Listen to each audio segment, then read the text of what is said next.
Long way မင်္ဂလာပါဒီတစ်ခါ sharing လုပ်ပေးခြင်းတဲ့အကြောင်းအရာတော့ basic configuration part 2ပဲဖြစ်ပါတယ် basic configuration အကြောင်းအရာတော့ရှေ့ video ထဲမှာ part 1အနေနဲ့ဖော်ပြထားတာလေးရှိတယ်အဲ့ဒီ part 1ထဲမှာဆိုကြလို့ရှင်တော့ဥပမာအနေနဲ့ network device တွေဖြစ်တဲ့ router တွေ switch တွေဒါတွေရဲ့ hosting ပေးဖို့လိုအပ်တယ်အဲ့တော့ကိုလောက်ထားတဲ့ configuration တွေကိုဘယ်လိုစေရလဲပေါ့နော်အဲ့တော့ လုပ်တဲ့နီလန်ပေါ့ဒါလေးတွေကိုပြောထားခဲ့တာလေးရှိတယ်အခုဒီကတော့သူ့ရဲ့နောက်ဆက်တွဲအနေနဲ့ပေါ့ဆက်ပြီးတော့မဖြစ်မနေလုပ်ပေးရမယ် configuration တွေအကြောင်းအရာကို sharing လုပ်ပေးသွားမှာပဲဖြစ်တယ်ဒီက sharing လုပ်ပေးတဲ့အခါကျတော့ real device နဲ့မဟုတ်တော့ဘဲနဲ့ simulator နဲ့စမ်းသပ်ခြင်းနဲ့သင်တန်းသားတွေအတွက်စမ်းသပ်လို့အဆင်ပြေအောင် EVE-NG ဆိုတဲ့ simulator ကိုသုံးပြီးတော့စမ်းသပ်ပေးမှာပဲဖြစ်တယ်เนาะအဲ့တော့ EVE-NG ကိုသုံးတာလေးပဲအရင်ကြီးမခက်ပါဘူးသုံးဆွဲရတာလည်းလွယ်ပါတယ်အဲ့တော့ first step အနေနဲ့ကိုယ့်ရဲ့ physical hardware ပေါ်မှာ VMware workstation ကို install လုပ်ပါ VMware workstation ကို install လုပ်ပြီးလို့ရှိရင်အဲ့ဒီ VMware ထဲမှာ EVE software လေးကိုတက်ပြီးတော့ install လုပ်လိုက်ပါပြီးဆိုကြလို့ရှိရင်တော့အခုလိုမျိုး EVE software လေးကိုသုံးလို့ရပါပြီเนาะကဲဟုတ်ပြီနောက်ဆိုကြလို့ရှိရင်အခုဒါကတော့ EVE software ကိုဖွင့်ထားတာဖြစ်တယ်ဖွင့်ထားပြီးပြီဆိုတော့အခုဒီ software ထဲမှာပေါ့နော် simulator ထဲမှာ network device ကိုဘယ်လိုခေါ်တင်မလဲပေါ့ခေါ်တင်တဲ့အခါကျလို့ရှိရင်တော့နီလန်အဖြစ်တော့နှစ်ခုရှိတယ်အလွယ်တကူခေါ်တင်ရင်တော့ right click ခောက်ပြီးတော့ပေါ်လာတဲ့ pop up menu တွေကနေပြီးတော့ဂျာမှာ note ဆိုတဲ့ command ကိုသုံးပြီးတော့ဂျာမှာကိုသုံးချင်တဲ့ image ကိုရွေးချယ်ပါအဲ့တော့ကိုသုံးချင်တဲ့ image ကိုရွေးလိုက်ဟိုမှာ router တွေ switch ဖြစ်တဲ့ IOL image ကိုကိုကနေပြီးတော့သုံးမယ် IOL လို့ရိုက်ထည့်လိုက်ဒါက image ရဲ့ template ကိုရွေးတာအဲ့တော့ဒီနေရာမှာ image ကြီးကြာလာပြီဆိုကြလို့ရှိရင် A2 ရဲ့ A3 ရဲ့ဆိုပြီးတော့ပါရာလေးရှိတယ်အဲ့တော့ A2 ကတော့ layer 2ကိုစားပြုတဲ့ image ကြီးဖြစ်တယ်ပေါ့နော်အဲ့တော့ layer 2 image ပေါ့တနည်းအားဖြင့်တော့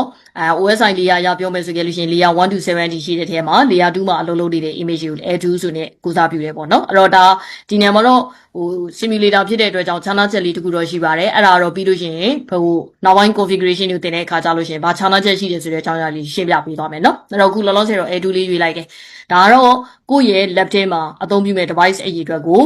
ကိုလိုတလို့ထည့်လို့ရပါတယ်အဲ့တော့အခုဆိုပါစို့ကိုကအသုံးပြုမဲ့ device အရေးအတွက်က3ခုဖြစ်တယ်ဆိုကြလို့ရှိရင်ဒီနေရာမှာ3ဆိုပြီးတော့ရိုက်ထည့်လို့ရတယ်လောလောဆယ်တော့ဒီမှာတော့တစ်ခုပဲသုံးပါဖြစ်တဲ့အတွက်ကြောင့်1လို့ပဲရိုက်ထည့်မယ်နောက်တစ်ခုကအခုဒီ device ရဲ့ name ပေါ့ဒီ device name ကိုပြီးတဲ့အခါကျလို့ရှိရင်လည်းပ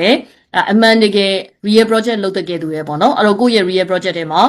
device name အနေနဲ့ဗာပေးမလဲပေါ့အဲ့တော့ကိုပေးမယ်လို့ plan ထားတယ် name ကိုအခုဒီမှာရိုက်ထည့်တာတော့ပို့ပြီးတော့ကောင်းတယ်ဒါမှလည်းပဲ troubleshoot လုပ်တဲ့အခါ lab တွေစမ်းတဲ့အခါကြည့်ရတာပူဒီမှာကြည့်ရတဲ့အခါကျလို့ရှိရင်ပို့ပြီးတော့လွယ်ကူတယ်ပေါ့နော်အဲ့တော့အခုဒီမှာတော့ name အနေနဲ့ ES1 လို့ပေးခဲ့မယ် ES1 လို့ပေးတယ်ဆိုတဲ့ရှိရချက်ကကြတော့ရှေ့ပိုင်းက network introduction အကြောင်းအရာတွေကိုသင်ခဲ့တဲ့အချိန်တုန်းက network ရဲ့topology လေးတွေတင်ခဲ့တယ်။တနည်းအားဖြင့်တော့ 2D architecture, 3D architecture ဆိုပြီးတော့တင်ခဲ့တာရှိတယ်။ 3D architecture ဆိုတဲ့ဥစ္စာမှာ asset layer switch ရှိမယ် distribution layer switch ရှိမယ် call layer switch ရှိမယ်ပေါ့နော်။အဲ့တော့အဲ့ဒီဥစ္စာမျိုးလေးတွေပြောခဲ့တာလေးရှိတယ်။အဲ့တော့ asset layer switchကိုစားပြုတဲ့အနေနဲ့ပေါ့ဒီ switch ကို AS ဆိုပြီးတော့ပြီးခဲ့တယ်အဲ့တော့ကိုယ့်ရဲ့ project ထဲမှာ asset layer switch ကတခုတည်းပို့ပြီးတော့ရှိနိုင်တယ်အဲ့ဒီအတွက်ကြောင့် asset layer switch 1ဆိုပြီးတော့ပြီးခဲ့တယ်နော် okay နောက်တစ်ခုက icon အနေနဲ့ကကြတော့အခုဒါလေးက just icon ပါပဲနော်အဲ့တော့ just icon ပဲအဓိက image ကဒါအဓိကကြာတာနော် okay ဒါဆိုကြလို့ရှိရင် layer 2 switch ရဲ့ standard ဖြစ်တဲ့ဒီ icon လေးကိုနော်အဲ့တော့ Cisco ရဲ့ default သတ်မှတ်ထားတဲ့ standard ရပါတော့ဒီ icon လေးကိုရွေးလိုက်တယ်နောက်တစ်ခုကကြတော့ဒီ RAM နေရာမှာတော့တကယ်လို့ပေါ့ကိုယ့်ရဲ့ physical hardware resource တွေက RAM အနေနဲ့အဆင်ပြေတယ်ကောင်းတယ်အဆင်ပြေတယ်ဆိုတော့ဆိုလိုတာကအနည်းဆုံး RAM က 60GB ရှိတယ်သုံးလို့ရှိရင် 32GB ရှိတယ်အဲ့ဆိုကြလို့ရှိရင်အခုဒီမှာရှိနေတဲ့ RAM ဒီ software ကနေယူသုံးမဲ့ hardware resource က allocate မလုပ်လဲရတယ်မလျှော့ပေးလဲရတယ်အဲ့ဒါတကယ်လို့ပေါ့ resources နည်းနေဆိုကြလို့ရှိရင်တော့ဒီနေရာမှာလာပြီးတော့ short ပြီးတော့သုံးတာကောင်းတယ်အဲ့တော့မ short ခဲ့လို့ရှိရင်ဘာဖြစ်မလဲဆိုရင် lab ထဲမှာ devices ကိုဖွင့်တဲ့အခါကြာလို့ရှိရင်ကိုက lab လုပ်တော့မယ် lab လုပ်တယ်ဆိုရင်ဒီ device ကို power on ရတယ်ပေါ့အဲ့တော့ power on တဲ့အခါကြာလို့ရှိရင်အဲ့ဒီ device တွေအကုန်လုံးကိုတပြိုင်တည်းထဲ power on ပြီးသုံးဖို့အတွက်အခက်အခဲဖြစ်နိုင်တယ်အဲ့ဒီအတွက်ကြောင့်မလို့ဒီမှာ RAM ကိုလာပြီးတော့ short ပြီးတော့သုံးတာတော့ပို့ပြီးတော့ကောင်းတယ်ပေါ့နော်ဒါ RAM ကိုယ့်ရဲ့ hardware resource နည်းတယ်ဆိုကြလို့ရှိရင်ဒီလိုလာပြီးတော့ adjust လုပ်ကြည့်လို့ရတယ်ဆိုတာကိုပြောတာနော် okay နောက်တစ်ခုကကြတော့အပြင်မှာရှိနေတဲ့ physical device တွေမှာဆွဲခဲ့လို့ရှိရင်ဆွဲတစ်လုံးက8 port ရှိမယ်12 port ရှိမယ်24 port ရှိမယ်48 port ရှိမယ်အစရှိဖြင့်ပေါ့အခုလိုမျိုး port အရေးထွက်ကြရရှိတယ်ဒါပေမဲ့ဒီမှာတော့သူက interface တခုline gap တခုမှာ interface အနေနဲ့ကြည့်မယ်ဆိုကြလို့ရှိရင် voice interface ပဲရှိတယ်တဲ့အဲ့ဒါလေးကိုသူကပြောထားတာဟုတ်လားနော် okay နောက်ဆိုကြလို့ရှိရင်အခုဒီမှာကကိုသုံးကျင်တဲ့ကိုလုံးကျင်တဲ့ configuration အတွက် interface အရေးအတွက်ဘယ်နှခုလိုအပ်လဲလိုအပ်တလောက်အရေးအတွက်တိုင်း line gap လေးတွေဒီမှာလာပြီးတော့တိုးထည့်လို့ရတယ်ဆိုပါစို့ကိုက တွဲပေါ့လိုချင်တယ်ဆိုကြလို့ရှိရင်ဒါ3ဆိုပြီးတော့ line ကက်3ခုထက်တကယ်လို့24ပေါ့လိုချင်တယ်ဆိုကြလို့ရှိရင်6ဆိုပြီးတော့ကြာမှာ line ကက်လေးဒီမှာလာထည့်ပေးလိုက်လို့ရတယ်เนาะ okay လောလောဆယ်တော့ तू ကဟိုတစ်ခုပဲသုံးရင်ရတာဖြစ်တဲ့အတွက်ကြောင့်တစ်ခုပဲထားလိုက်မယ်လေเนาะ okay နောက်တစ်ခါကျတော့ left တွေ top တွေဒါတွေကမပြောင်းလဲရပါတယ်ဘာဖြစ်လို့လဲဆိုတော့ဒီ left top ဆိုတာကဒီ device ဒီ switch လေးကိုပေါ့เนาะ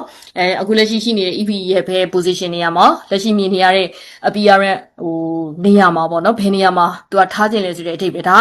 ဟို mouse ကိုသုံးပြီးတော့ကိုကနေကို press and drag နဲ့ဒီလိုမျိုးပေါ့ဖိပြီးတော့ရွှေ့လို့ရနေတာဖြစ်တဲ့အတွက်ကြောင့်ဒါတွေမပြင်တော့ပါဘူးเนาะ okay အဲ့ဆိုရင်လို့ရှိရင်အခုဒီနေရာမှာဗာလေးရလာပြီလဲဆိုရင် network device တွေကိုပေါ့ EVE software ထဲမှာဘယ်လိုပြင်ပြီးတော့ခေါ်တင်လဲဆိုတဲ့နည်းလမ်းကို sharing လုပ်ပေးသွားပြီအဲ့ဒါကိုရပြီဆိုကြလို့ရှိရင်တော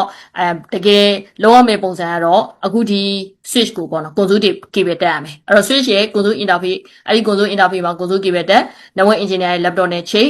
ဒီလိုချိတ်ပြီးတော့ကြာမှာသုံးရမယ်ပေါ့အဲ့တော့ network engineer ရဲ့ဒီဘက်က laptop အနေနဲ့ကတော့ဒီထဲမှာ EVE ထဲမှာဘယ်လိုယူမလဲပေါ့နော်အဲ့တော့ယူကုန်ယူနေလေးဒါလေးလည်းနမူနာအနေနဲ့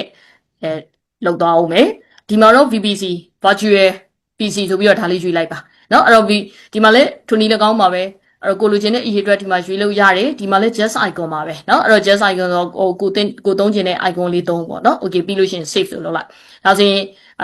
laptop icon တော့မရှိတဲ့အတွက်ကြောင့်ရှိတဲ့ icon ပဲဒီမှာယူသုံးထားတယ်အဲ့တော့အခုဒီဟာလေးရပြီဆိုကြလို့ရှင်တော့အခုဒါကြိုးချိတ်ရတော့မယ်ပေါ့ဒါလေးကို console key ပဲလို့မှတ်လိုက်ပါเนาะအဲ့တော့ဒါကို console key ပဲလို့မှတ်လိုက်အဲ့တော့ဒီကတော့အပေါ်ကဘာလို့ဆိုလိုတာလဲဆိုရင်ဒါဒီ PC ရဲ့ interface number ကိုကိုစားပြုတာဒီကတော့ switch ရဲ့ interface number ကိုကိုစားပြုတာအဲ့တော့အဲ့မှာကအပြင်နဲ့ခြားနားချက်လေးတစ်ခုတော့ရှိသွားတယ်အပြင်နဲ့ခြားနားချက်တစ်ခုရှိတယ်ဆိုတာဒါကဒီမှာကတကယ်တောမယ်ဆိုကြလို့ရှိရင်တော့console keyboard လို့သတ်မှတ်ရင်ဒါ console interface ဖြစ်ရမယ်switch မှာရှိနေတဲ့ ethernet port တွေတော့မဖြစ်ရဘူးเนาะအဲ့ဒါလေးကတော့အပြင်နဲ့ခြားနားချက်တစ်ခုဖြစ်တယ်သို့တော့ configuration ရရတွေ command တွေဘာတွေကတော့ဘာမှခြားနားချက်မရှိပါဘူးเนาะ okay အဲ့ဒါကြောင့်မလို့ဒီမှာ save ဆိုပြီးတော့လုပ်လိုက်ပါပြီconsole keyboard ချိတ်ပြီးသွားပြီလို့ပဲမှတ်လိုက်ပါเนาะconsole keyboard ချိတ်ပြီးသွားပြီဆိုရင်အပြင်မနဲ့နှိုင်းရှင်ပြီးပြောရမယ်ဟေးဆိုကြလို့ရှင်တော့အပြင်မှာကအခုဒီ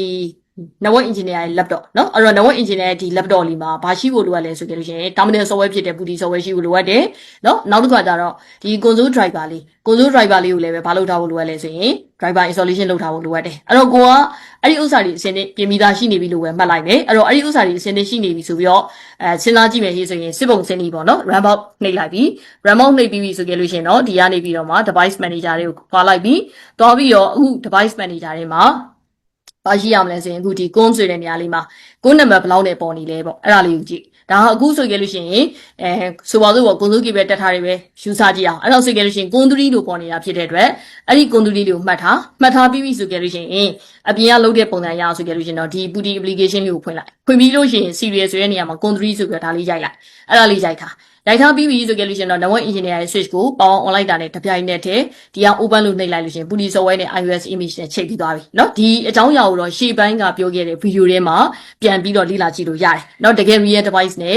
network engineer ရဲ့ laptop နဲ့ဘယ်လိုချိတ်ဆက်ပြီးတော့ configuration လုပ်တယ်လဲဆိုတဲ့ဥစ္စာဒါရှေ့ video ထဲမှာရှိတယ်အဲ့မှာပြန်ပြီးတော့လေ့လာကြည့်ပြပါเนาะအဲ့တော့အခုဒီမှာကဟိုခြားနားချက်ကိုပြောချင်လို့ပါเนาะခြားနားချက်ကိုပြောချင်လို့ဆိုတာအခုဒီ simulator ထဲမှာတော့အဲ့ဒီလုပ်ငန်းဆောင်တာတွေတခုမှလုပ်เสียမလို့အဲ့ဒီလုပ်ငန်းဆောင်တာတွေတခုမှလုပ်ဆရာမလို့ဒါနမူနာအနေနဲ့မြင်တာအောင်သာချိတ်ပြတာတကယ်တမ်းကဒီ switch ကိုပဲ power on ပြီးတော့ configuration လုပ်ရင်လုပ်လို့ရပြီเนาะဒါကြောင့်မလို့ခြားနားချက်ကတော့အဲ့ဒါလေးခြားနားချက်ဖြစ်သွားတယ်ကဲဒီ switch ကို power on တာလည်းမခက်ပါဘူးအခုလက်ကလေး pointer လေးတင်ထားမယ်လက်ကလေးနှိပ်လိုက်မယ်ပြီးလို့ရှိရင် start ဆိုတဲ့ command ကိုနှိပ်မယ်ဒီလိုသုံးလို့ရတယ်ဒုံမလို့ right click နှိပ်ပြီးတော့ပေါ်လာတဲ့ product menu တွေကနေပြီးတော့ start ဆိုတဲ့ command ကိုနှိပ်ပြီးတော့ power on လိုက်လို့ရှိရင်လည်းရတယ်အဲ့တော့အပြင်းနဲ့အလားတန်တူအောင်ပေါ့လေဒီဟို PC လေးပါ power on ပြီးလိုက်မယ်เนาะကဲဟုတ်ပြီ power on ပြီးရုံနဲ့တော့ဒီမှာကဟို iOS image တက်မလာသေးဘူးအဲ့တော့တက်လာခြင်းနဲ့ဆိုကြလို့ရှိရင်အခု power on ထားတဲ့ဒီ switch ကိုနောက်ထပ်တစ်ချိန်ထပ်ပြီးတော့ဘာလုပ်ရမလဲဆို click တစ်ချက်ထပ်နှိပ်လိုက်ပါထပ်နှိပ်ပြီးလို့ရှိရင်တော့အခုဒါ terminal software နဲ့တွားပြီးတော့ချိတ်တာเนาะအခုဒီနေရာလေးက terminal software နဲ့ချိတ်တယ်ဆိုတဲ့အကြောင်းအရာကိုဖော်ပြတာအဲ့ဒီတော့ကြောင့် open link ဆိုပြီးတော့ပြောလိုက်ပါဒါဆိုရင်အခုဒီနေရာ Booty software လေးပွင့်လာပါပြီ iOS image နဲ့Booty software နဲ့ချိတ်မိသွားပြီပေါ့လေเนาะအဲ့တော့ချိတ်မိသွားပြီအဲ့တော့ဒီအချိန်လေးရပါတယ်ရပြီဆိုကြလို့ရှင်တော့ configuration တွေစပြီးလုပ်မယ်ဆိုရင်လုပ်လို့ရပြီเนาะအဲ့တော့ configuration စလုပ်မယ်ဆိုလုပ်လို့ရပြီဖြစ်တဲ့အတွက်ရှေ့ပိုင်းတုန်းကဘာတွေပြောခဲ့ဘူးလဲဆိုကြလို့ရှင်user mode တွေပြောင်းတယ် user mode 3ခုရှိတယ် normal user mode admin mode global configuration mode အခု greater than sign တင်ဂီတာနဲ့မြင်နေရခြင်းဒီ normal user mode ဖြစ်တယ်အဲ့ဒီ normal user mode ထဲကနေပြီးတော့ကြာမှာ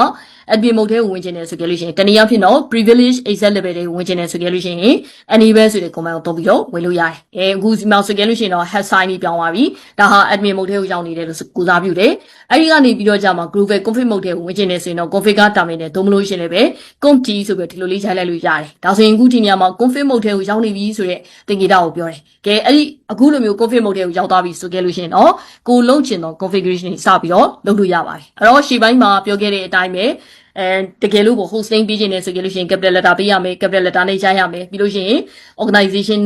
name တွေပါမယ် device တွေပါမယ်ဒါလေးတွေ sharing လုပ်ခဲ့တဲ့အတိုင်းအဲ့ဒီအတိုင်း host name လေးပေးလိုက်ပါမယ်เนาะအဲ့တော့ abc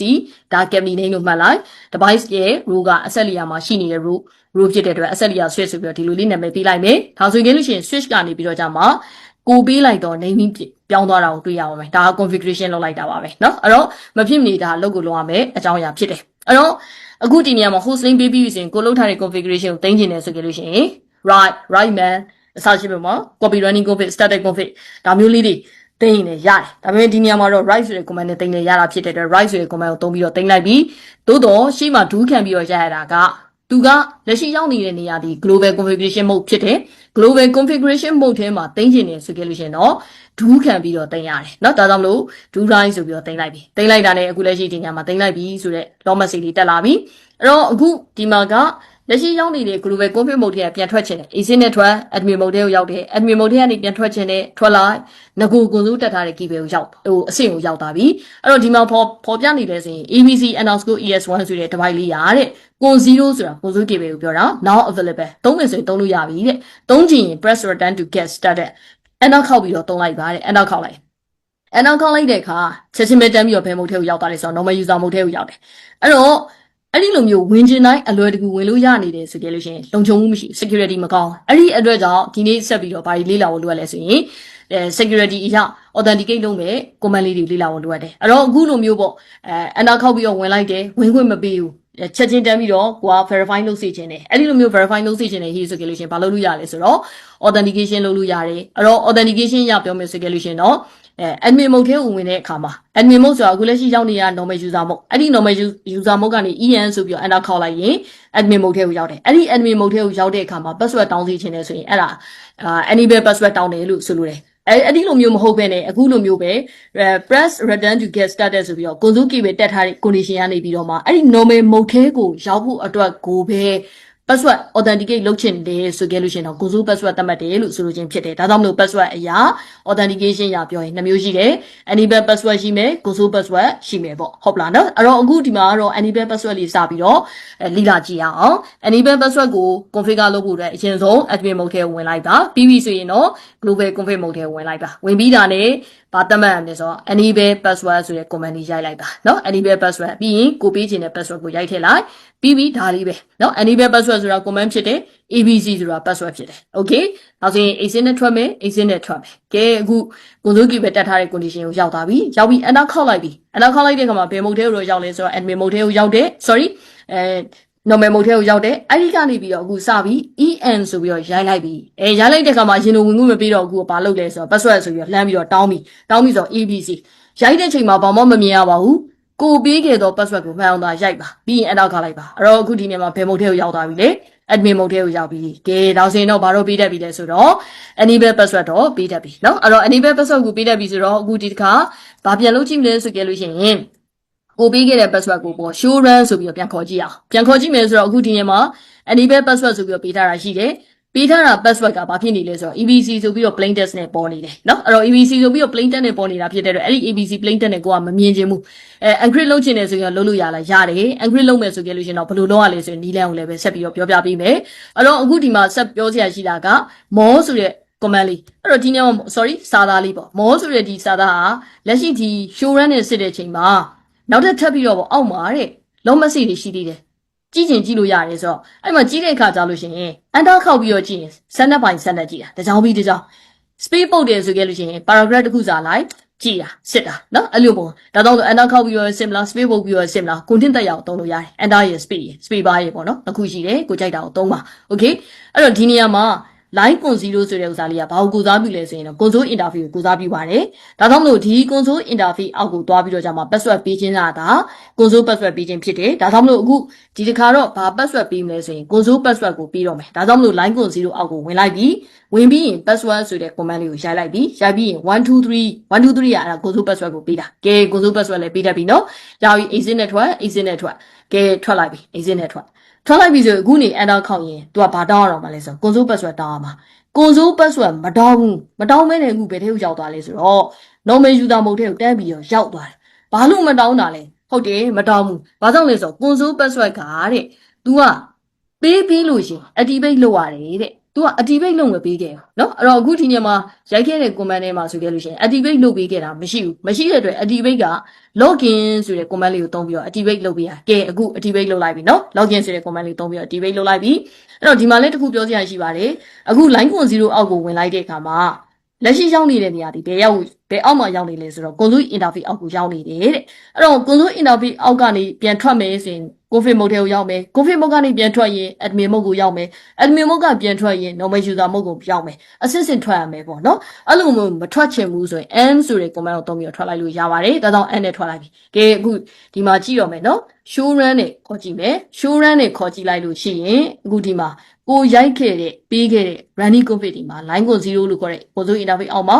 password configuration လုပ်ထားတယ် login ဆိုပြီးတော့ password ကို activate လုပ်ပြီးသွားပြီတဲ့ကဲ exit နဲ့ပြန်ထွက်ကြည့်မယ်ပြီးရင်ပြန်ဝင်ကြည့်မယ်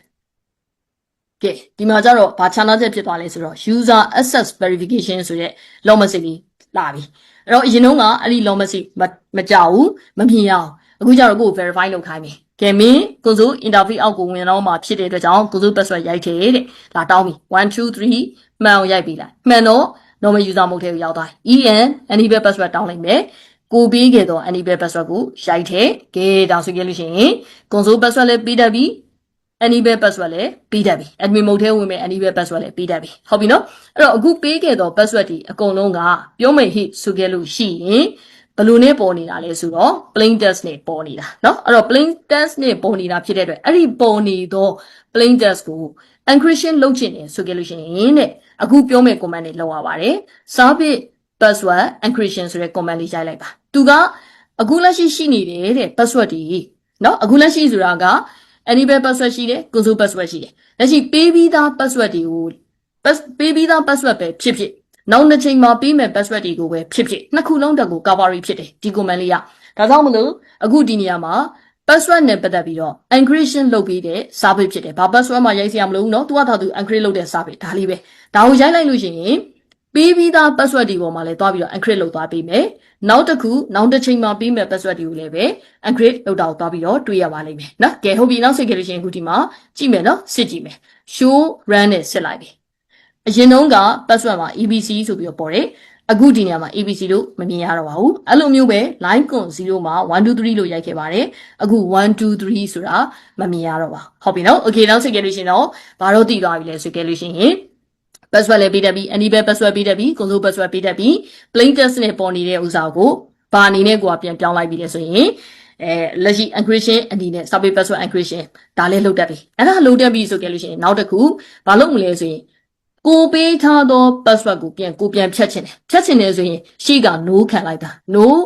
enable password ဆိုပြီးတော့ရိုက်လိုက်ပါ okay ပြန်ကြည့်မယ် show run နဲ့ပြန်ကြည့်ပါမယ်ပြန်ကြည့်မယ်ဆိုရင်တစ်ချိန်လုံးကပေးခဲ့တဲ့ enable password မရှိတော့ပါနော် okay ဒါဆိုရင် password ပေးလဲပေးတတ်ပြီဖြုတ်လဲဖြုတ်တတ်ပြီအခုဒီမှာ console password ပေးထားတာရှိတယ်အဲ့ဒီ console password ကိုပြန်ဖြုတ်ခြင်းတယ်သက်ဆိုင်ရာ console interface အောက်ကိုပြန်ဝင်မှာ no password ဆိုပြီးတော့ရိုက်ထည့်လိုက်ပါ okay show run နဲ့ပြန်ပြီးတော့ပြန်ခေါ်ကြည့်ပါပြန်ခေါ်ကြည့်ရဆိုရင်အခုဒီနေ့မှာ password ပေးထားတဲ့ sentence မရှိတော့ပါ command မရှိတော့ပါ okay ဒါဆိုရင်လို့ရှိရင်ဒီဗီဒီယိုထဲမှာတော့ password ဘယ်လိုပေးသလဲ enable password ဘယ်လိုပေးမလဲ console password ဘယ်လိုပေးမလဲပြီးဖြစ်လက်ရှိပေးခဲ့တဲ့ password တွေက plain text ဖြစ်နေတယ်ဆိုရင် encrypt ဘယ်လိုလုပ်မလဲ encrypt လုပ်နည်းလည်းသိပြီကိုပေးထားသော password ကိုဘယ်လိုပြန်ပြီးတော့ remove ပြန်လုပ်မလဲလုပ်တဲ့နည်းလည်းရပြီเนาะ okay ဒါဆိုရင် basic configuration နဲ့မှာတဖြည်းဖြည်းချင်းစီတော့စုံလာပြီနောက်ဗီဒီယိုတွေမှာတော့အခြားသောလိုအပ်သောမဖြစ်မနေလုံးတင်လုံးထိုက်သော best practice ရလုံးတင်လုံးထိုက်သောအကြောင်းအရာတွေကိုလည်းဆက်ပြီးတော့ sharing လုပ်ပေးသွားမှာပဲဖြစ်ပါတယ်အားလုံးကိုကျေးဇူးအများကြီးတင်ပါတယ်